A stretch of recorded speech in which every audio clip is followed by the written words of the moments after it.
ये बात 2011 जयपुर शहर के रतन कुमार की है। रतन कुमार अपने परिवार के साथ रहते थे। परिवार में सब अच्छा था, पत्नी, एक बेटा, एक बेटी रिंकी। पर संकट की घड़ी तो तब आई जब एक रात उनकी 19 साल की बेटी आधी रात को उठकर ज़ोर ज़ोर से रोने लग गई। पहले तो घर वाले घबरा गए, फिर प्यार से पूछा तो कुछ बताने को तैयार ही नहीं थी। कुछ देर बाद उसकी आवाज़ में बदलाव दिखने लग गया। वो एकदम से भारी और एक अलग लहजे में बोलने लग गई। रतन बहुत घबरा गया। उन्होंने जल्दी से पास की गली में रहने वाले अपने भाई को बुलाया और वो उनकी बेटी को हॉस्पिटल ले गए। करीब 4 महीने तक इलाज चलता रहा, पर कुछ भी फ़र्क नहीं दिखने लगा। आज भी रिंकी पहले जैसी ना हो पाई। बेशुमार धन दौलत उस पर लुटा दी गई। अब एक साधारण आदमी लाता भी तो कहाँ से इतना पैसा। तभी उनके एक दोस्त ने उन्हें कहा कि जयपुर से करीब 110 किलोमीटर आगे एक मंदिर है जहाँ श्रद्धालु दूर दूर से खुद की समस्या लेके आते हैं।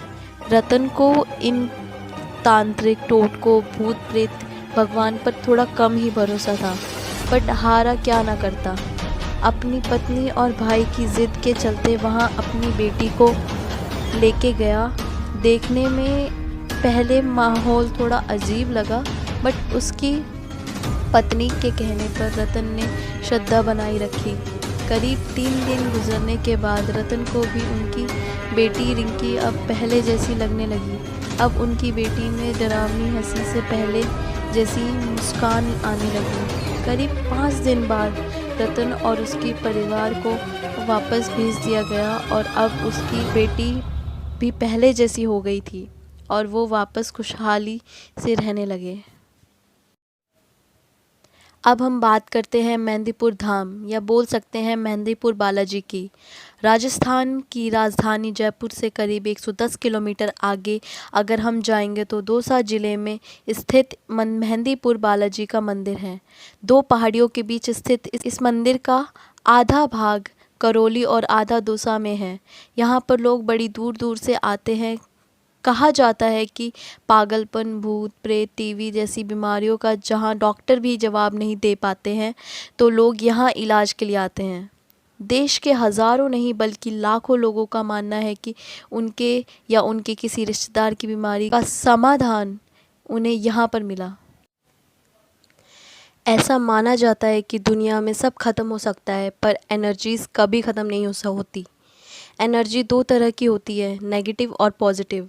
मतलब यहाँ देखा जाता है कि नेगेटिव एनर्जी भी यहाँ आकर पॉजिटिव में बदल जाती है। ऐसा देखा गया है कि जिन्हें यहाँ पर इलाज करवाने के लिए लाया जाता है, वो लोग मंदिर की घंटी की आवाज़ और भगवान की मूर्ति तक को सहन नहीं कर पाते हैं। जब मंदिर की घंटियों की आवाज़ उनके कानों में पड़ती है तो उनका पूरा शरीर कांपने लगता है और वो उससे बचने की कोशिश करते हैं। वहाँ लोग भागते हैं और ज़ोर ज़ोर से दीवारों और जालियों पर अपने हाथ पैर मारते हैं जिन पर नेगेटिव एनर्जीज़ प्रेजेंट होती है।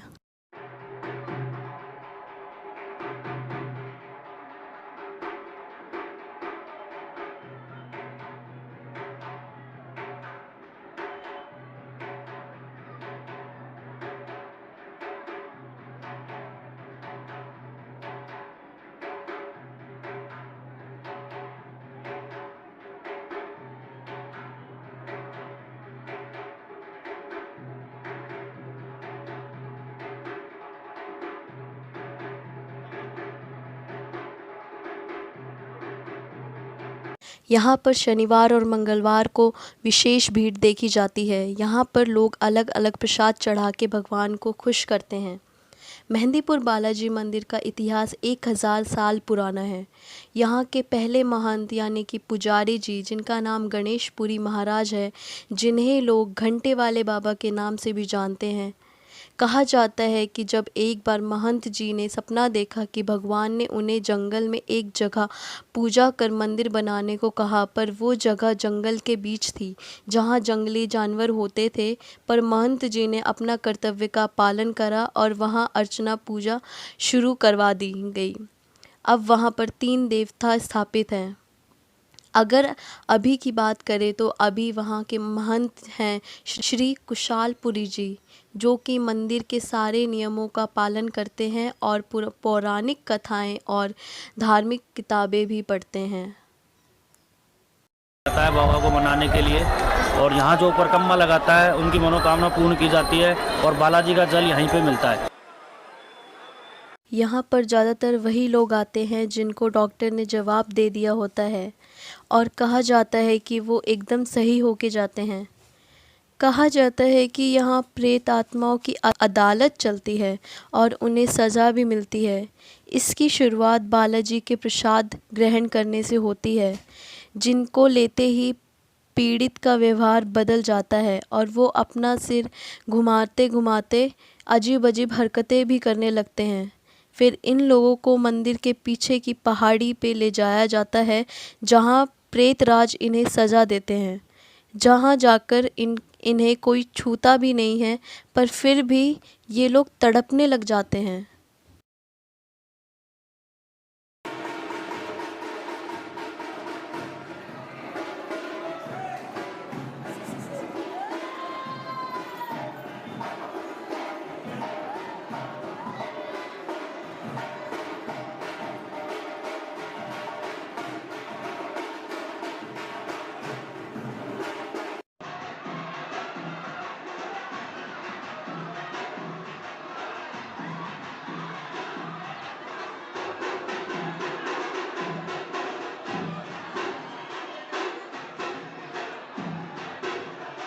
ऐसा माना जाता है कि जो लोग यहाँ पर जाते हैं उन्हें साफ तौर पर कुछ चीज़ों का पालन करना होता है, जैसे किसी भी चीज़ को ना छूना, मंदिर से कोई चीज़ घर ना ले जाएं या अपने साथ ना ले जाएं, यहाँ तक कि मंदिर का प्रसाद भी मंदिर में ही खा लें, किसी और का दिया हुआ प्रसाद ना लें और आसपास के मंदिर का प्रसाद भी ना लें, किसी और की चप्पल पे पैर भी ना रखें और जाते समय पीछे मुड़ के ना देखें।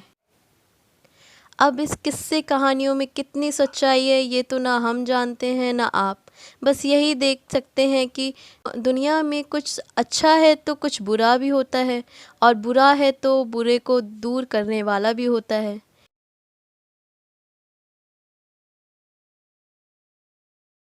You so much for watching our video and ऐसे तमाम और चीज़ों के लिए देखते रहिए NIMS mass com and subscribe our channel.